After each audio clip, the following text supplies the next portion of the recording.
So chapter 12, we're going to start discussing rigid body rotation. Rigid bodies are bodies that don't flop around, they don't change shape with motion, and rotation is objects moving in circles. So to do this, we need to draw a circle. To study rotational motion, we need to understand how circles work. Draw a coordinate system, and we'll draw a nice little circle here. We can describe how big this circle is based on the distance from the origin to the outer edge. That distance is going to be r, where r is your radius. We should all be familiar with this. And then if I'm going to move along my circle, I'm going to start at the x-axis, and I'm going to rotate around my circle. Let's say my object is rotating around, it's spinning, and I end up at some final position. I can denote that position two different ways. I can denote it by the amount of distance I've traveled along the outer perimeter, along the circumference of my circle. I can call that S, and that's going to be something called the arc length. The length of the arc on the outside of the circle to go from my initial to my final position. So S is going to be arc length.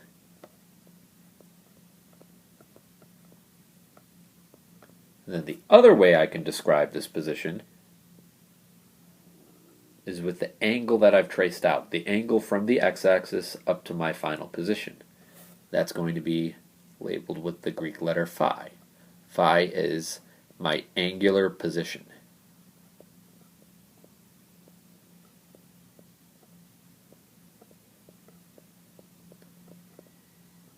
And understanding these basics is really going to lead us into understanding angular motion in general. All three of these variables, the radius, the arc length, and the angular position, are related to each other. We can denote an equation, phi, the angular position, is equal to the arc length s divided by the radius r. So that's how I can describe where something is on a circle when it's rotating. Phi, the angular position, is the arc length divided by the radius. The units of phi are kind of special. They're something called radians. We already have learned about radians. We know a little bit about radians. We know that there are 2 pi radians in a circle.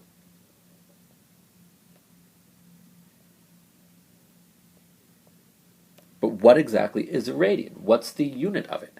I'm going to call these weird units. Radians are a little bit weird. They're kind of a placeholder unit, because if we look at the units of phi in terms of our equation, they should be the units of arc length divided by the units of radius.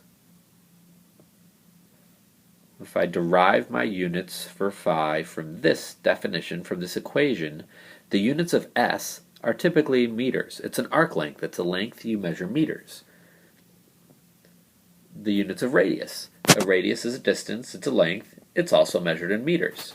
Meters cancel with my meters, so the units of phi, these radians, are actually unitless. They're kind of a placeholder unit, so that we know we're talking about rotational motion. So despite them having a unit of radian, the radian is actually a unitless quantity. It's physically unitless.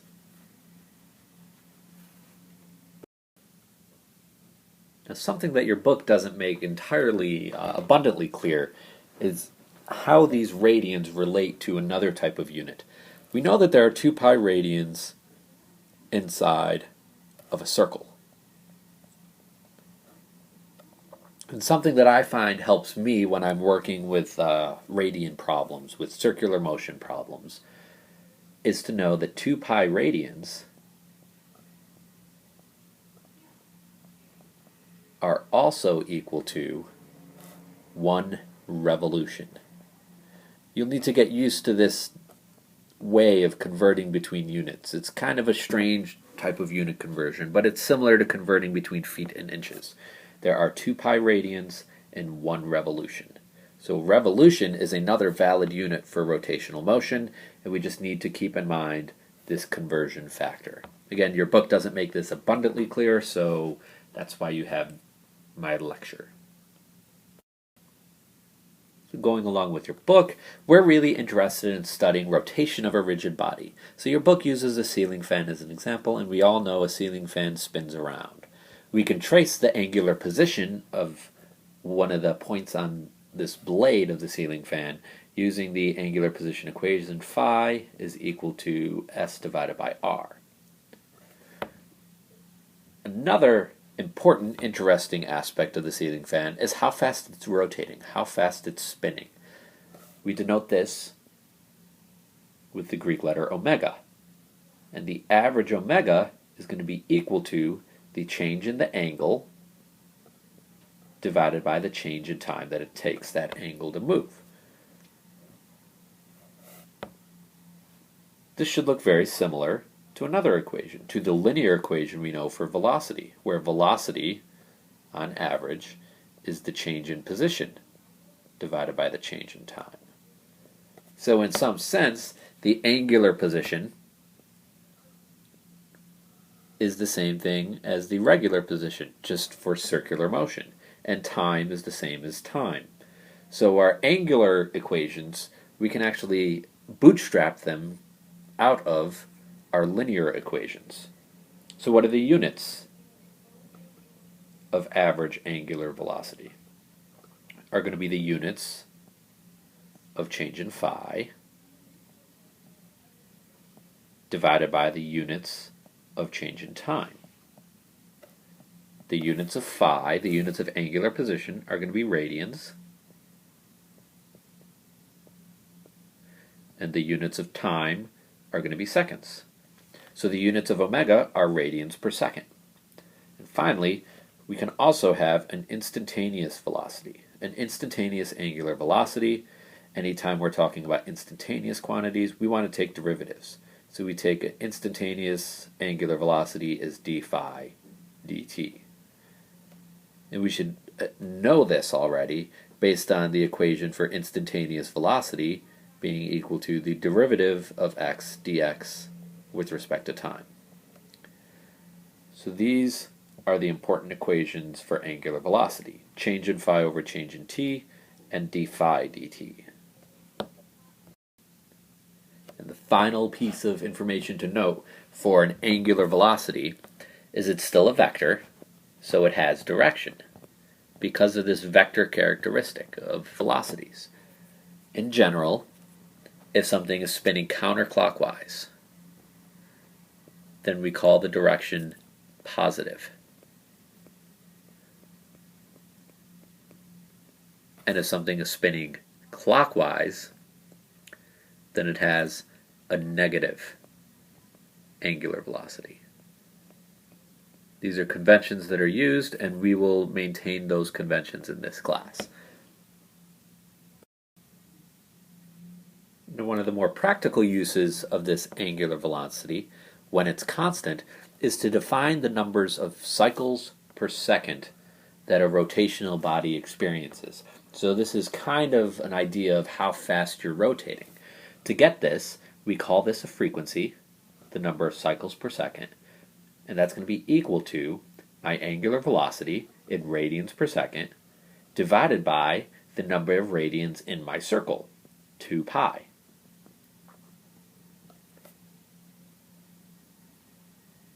So I can think about the units of this. The units of f are going to be equal to the units of my angular frequency, radians per second, and that's going to be times 1 over 2 pi. This 2 pi, remember, kind of acts as freaky unitless units. So this 2 pi is the definition of a radian. 2 pi radians in a circle. So this 2 pi cancels out with my radians up top, and I end up with my units of frequency being 1 over a second. This has another name. We call it a hertz. H-E-R-T-Z. And this tells me the number of cycles that my circle is going for every second that it's rotating. If I want to get an actual time out of this, then I can get a period, t, which is going to be equal to 1 divided by frequency. And we can explore this and figure out what this actually gives us in terms of analyzing the units. So we do dimensional analysis. The units of period are equal to 1 divided by the units of frequency. And the units of frequency are 1 divided by 1 over seconds, which gives us seconds.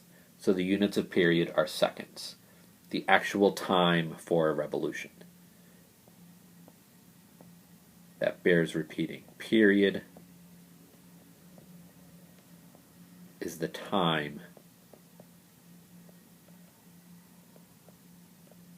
for one revolution. And we can get to it by knowing the frequency.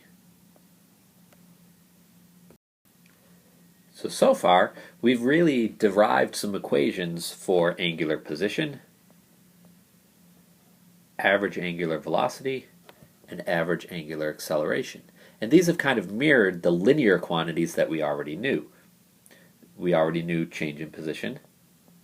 We already knew velocity is a change in position over a change in time. And we already knew that instantaneous velocity was the derivative of position with respect to time. So we can derive another angular quantity in the case where omega is changing. If omega is not constant, if I have a changing angular velocity, then I have this new quantity we're going to call alpha. That's going to be equal to change in omega divided by the change in time. I have an average alpha equal to change in omega over change in t, and I have an instantaneous alpha that's equal to the derivative of omega with respect to time. This looks very similar again to something we already have studied. Acceleration is equal to the change in v divided by the change in time, and instantaneous acceleration is equal to the derivative of velocity with respect to time. So this alpha that we found is the angular acceleration. Again, it looks very similar to all the linear quantities that we already know for objects moving in lines, and we're just extending them out to cover objects that move in circles.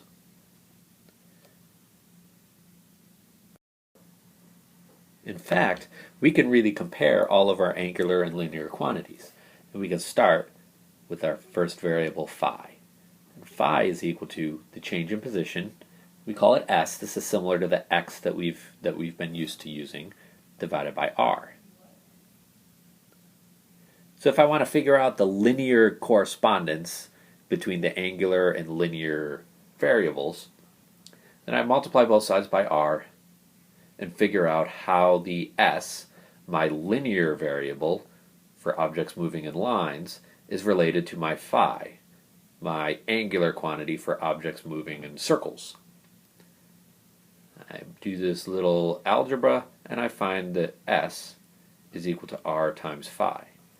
So the linear variable for objects moving in lines, the linear position, is equal to the radius times the angular position.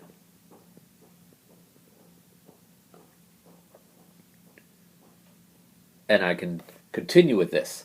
I can take the derivative of both sides.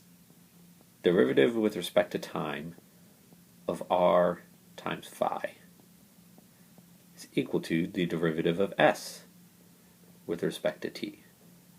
Derivative of position with respect to time for linear quantities, again, remember this is for objects moving in lines, is equal to v. I take the derivative of my r times phi. R is just the radius. The radius stays constant for an object moving in a circle. And I end up with d phi dt. d phi dt is just omega. So r times omega is equal to v. Again, look, the linear quantity, the linear motion, linear velocity, velocity in a line, is the radius times the angular velocity. I can do the same thing. I can take another derivative, and you will find that the linear acceleration, a, is equal to r times alpha. So all the angular values that I have, angular values,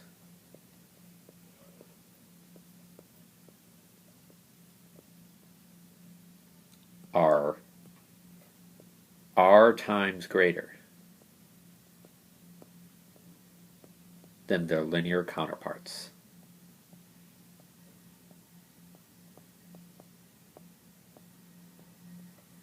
So we don't have to memorize any new equations, we don't have to learn any new equations. We just multiply r into our linear values. One final thing to note, something we have studied that involves circles, is centripetal acceleration, AC. And that's equal to v squared divided by r. This is the acceleration of an object in a circle. So how can I write this in terms of angular quantities? AC, the centripetal acceleration, is equal to v squared over r. But v is equal to r times omega. R times greater than the linear value. R omega squared, which is just v, divided by r. I square my variables. R squared, omega squared, divided by r. My r's cancel, one of my r's cancels, and I end up with the centripetal acceleration in terms of angular quantities is going to be omega squared times the radius. So that's one slight weirdness that you might think exists, where we have omega squared r versus v squared over r for centripetal acceleration. So as I mentioned before, for rotational kinematics, we can use the same equations as we knew before, as long as we have constant acceleration. So in this case, as long as we have constant accelerated motion, we can use the same kinematic equations and just replace the linear variables with their angular variables. So we end up with omega final is equal to omega initial plus alpha times change in t. We end up with phi minus initial phi is equal to omega initial delta t plus 1/2 alpha times delta t squared. I have the same 1D kinematic equations. Alpha times phi minus phi initial is equal to 1/2 times omega final squared minus omega initial squared. And I solve my problems the exact same way as I've solved previous problems. Although now I will use these angular versions of the 1D kinematic equations. So let's take a look at an example problem. So as an example problem, we're going to look at chapter 12, number 18. In this problem, we have a large ceiling fan with blades of radius 60 centimeters. So I have a radius that's equal to 60 centimeters. And I'm going to go ahead and convert that into SI units right away. So that's going to be 0.6 meters. When you switch this fan on, it takes 20 seconds to attain its final steady speed of 1 revolution per second. So I have a change in time that's equal to 20 seconds. And I have this angular velocity. I have this speed that it's going. This omega is equal to 1 revolution per second. But I want this in SI units, so I want to convert that revolution. So 1 revolution is equal to 2 pi radians. So I just want to get this angular velocity in radians per second, the units that that I'm accustomed to working with, that I should be working with for angular motion. So my revolutions cancel, and I have an angular velocity of 2 pi radians per second. The final thing we assume is that we have a constant angular acceleration. So this tells us that we can use 1D kinematic equations. The first question we're asked in part A, is to find the angular acceleration. So I'm going to solve this like I've solved all the previous kinematic equation problems. I'm going to write down all the possible variables. There's change in phi, the angular position. I don't know what that is. There's some initial angular velocity. We assume that the fan is starting from rest. When I turn it on, it starts to move, so it's starting with 0 radians per second. Our final angular velocity, it's going to be 2 pi radians per second. We just found that was given in the problem. And finally, we have an alpha, which we're looking for, and a change in time, which is equal to 20 seconds. I look at all the variables that I have, I look at my equations, my 1D kinematic equations, and I can pick out that I know omega final is equal to omega initial plus alpha times change in t. In this equation, the only thing I don't know is alpha. So I can solve this equation for alpha. Let me subtract omega 0 from both sides. So I end up with omega final minus omega initial is equal to alpha times change in t. I divide both sides by change in t. And I end up with alpha is equal to omega final minus omega initial divided by a change in time. At this point, you plug and chug your numbers in, and you end up with alpha is equal to 0.31 radians per second squared. And we've solved part A. In part B, we're asked to find how many revolutions does it make in that first 20 seconds. So this is how far does it go? How far does it travel? That's going to be the change in the angular position, change in phi. That's going to be equal to omega initial times the change in time plus 1/2 alpha times the change in time squared. We just solved for alpha. We know that omega initial is 0, so this goes away. So our change in phi is going to be equal to 1/2 times our alpha, which we found was 0.31 radians per second squared, times my 20 seconds, and I square that. I end up with a change in phi that's equal to 62 radians. The question actually asks us, how many revolutions does it make? It doesn't want our answer in radians, so we need to convert this to revolutions. I do this by realizing that 1 revolution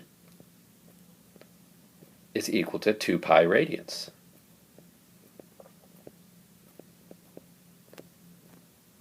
So I divide my answer by 2 pi, and I get my final correct answer of 10 revolutions. And finally, for part C, we are asked, what is the distance covered by the tip of one blade in the first 20 seconds? So this is really asking us, what is the linear change in position at the tip of the blade? We know that the angular change in position is equal to the arc length divided by the radius. So what we're asked to find is really that arc length. How long was the arc that fan blade traced out? I can solve this equation for my s, so multiply both sides by r, and I realize that s is equal to r times change in phi. S is equal to r, whatever the radius is, which was 0.6 meters, times my change in phi. And I want to make sure that I use my unitless change in phi, that radians value, not my revolutions value, because I want my arc length units to come out as meters. So if I do this multiplication, I end up with 37.2 meters that I have traced out. So we know what to do if alpha is constant. What if alpha and omega are not constant? This is the case where we start to need to use calculus. And we'll see maybe some examples of how this works. But omega is equal to some initial omega plus the integral of alpha times dt for the case where we have a changing alpha.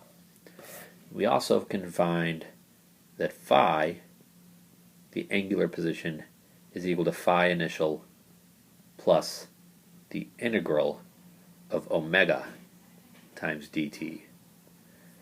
So this is the case up top where we have angular acceleration changing and down bottom we have the angular velocity changing. And again, these are just be doing integrals, so we'd be given an equation for alpha and an equation for omega. You plug it in and you solve for your necessary values. So we've learned a lot about motion already, and since we have moving objects, that means we have kinetic energy. So rotational bodies have kinetic energy. Kinetic energy is equal to 1/2 mass times velocity squared. But if I'm rotating, then my rotational velocity, v rot, is equal to r times omega. So I need to plug that in. My kinetic energy is equal to 1/2 of my mass times my rotational velocity, r omega, quantity squared. So k is equal to 1/2 times mr squared times omega squared. This mr squared, we kind of rename this. We rename this something called I. That I is what we call the moment of inertia.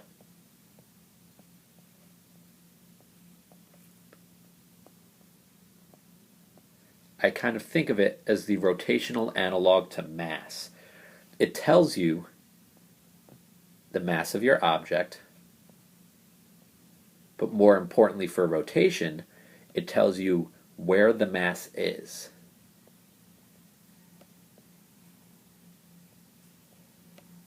In particular, it tells you where the mass is distributed.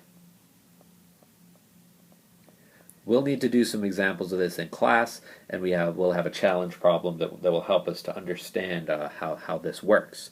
So our kinetic energy for rotational motion is equal to 1/2 of I times omega squared.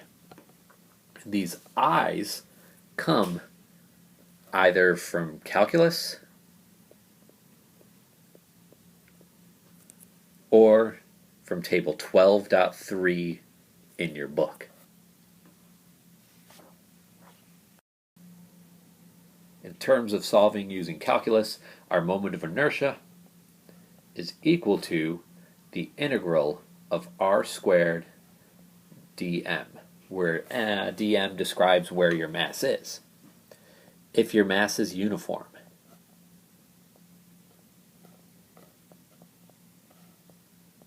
so we have a uniform density inside of our body, then our dm, minor little portion of mass, is going to be equal to the total mass divided by length times dx for a one-dimensional body. dm is going to look a little different when we start working with two-dimensional bodies. It's going to be equal to the mass divided by the area times dA for 2D bodies. And finally, dm is going to be equal to the mass divided by the volume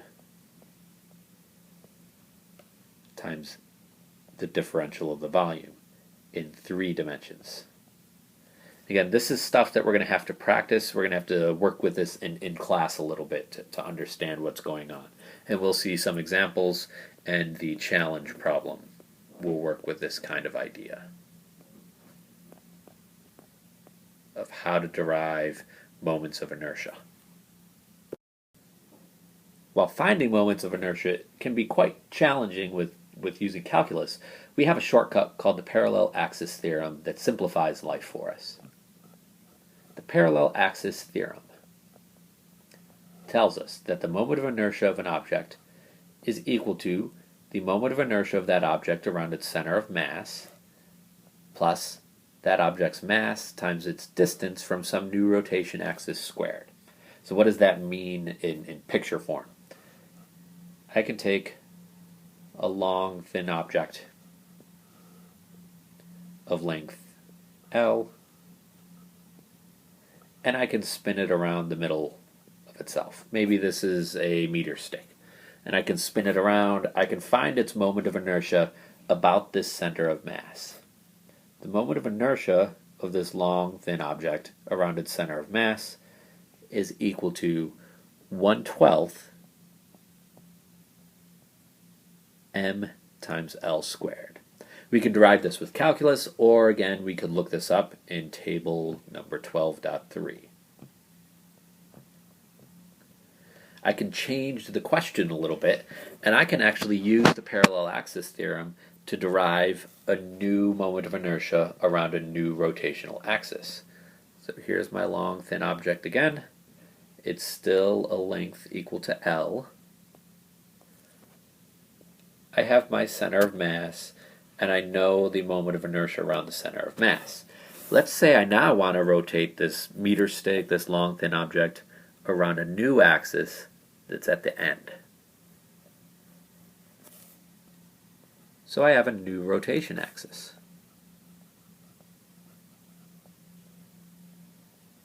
What is my moment of inertia around this new axis of rotation? Well, from the parallel axis theorem, I know I is equal to I around the center of mass plus the total mass of my object times the distance between my rotation axes squared. So in this case, I know I is equal to I of my center of mass just equal to 1/12 ml squared. We just found that. We looked that up in a book in table 12.3 in our textbook specifically, plus the mass of this object times d squared, where d squared is the distance between my two rotation axes. So I'm at the end of my rod. I need the distance to the center of it. That's going to be L over 2, the halfway point. So I plug in my L over 2 squared. And I end up with the exact equation that I should. I is equal to 1/12 ml squared plus ml over 2 squared. I can simplify this, and we'll do that on the next screen. So let's do a little bit of algebra and simplify this result. I is equal to 1/12 ml squared plus m times L squared over 4. I want to get a common denominator. Common denominator looks to be 12. I is equal to 1 over 12 times ml squared plus 3 ml squared over 12. 1/12 plus 3/12 gives me 4/12 ml squared, which simplifies to I equal to 1/3 ml squared. And if you look in table number 12.3, you'll find that this is one of the given equations for the moment of inertia of a long, thin object through one end. So we derived that equation from the parallel axis theorem. And we'll finish up with one more example. Chapter 12, number 40. In number 40, we're told to use the parallel axis theorem to determine the moment of inertia of a solid disk or cylinder of mass m and radius r rotating about an axis parallel to its symmetry axis but tangent to its surface. This sounds very complicated, but it's not. We can draw our cylinder, and we have the symmetry axis, the axis that goes right down through the center of mass, and we're being asked to find what is the moment of inertia about an axis tangent to the surface, so that's an axis that's on the edge. Alright, so what do I need to know? To find the moment of inertia I need to know the moment of inertia around the center of mass of this object plus the mass of the object times the distance between the two rotational axes. I already know my mass of my disk or cylinder is equal to m, and I know my radius is equal to r. This helps me out. This tells me that my distance from between my rotational axes is equal to r. So now I can do my I is equal to I around the center of mass plus m times d squared, where in this case the distance from my center of mass rotation axis to my new rotation axis is just the radius of this cylinder. It's a distance r. So that's going to be mr squared.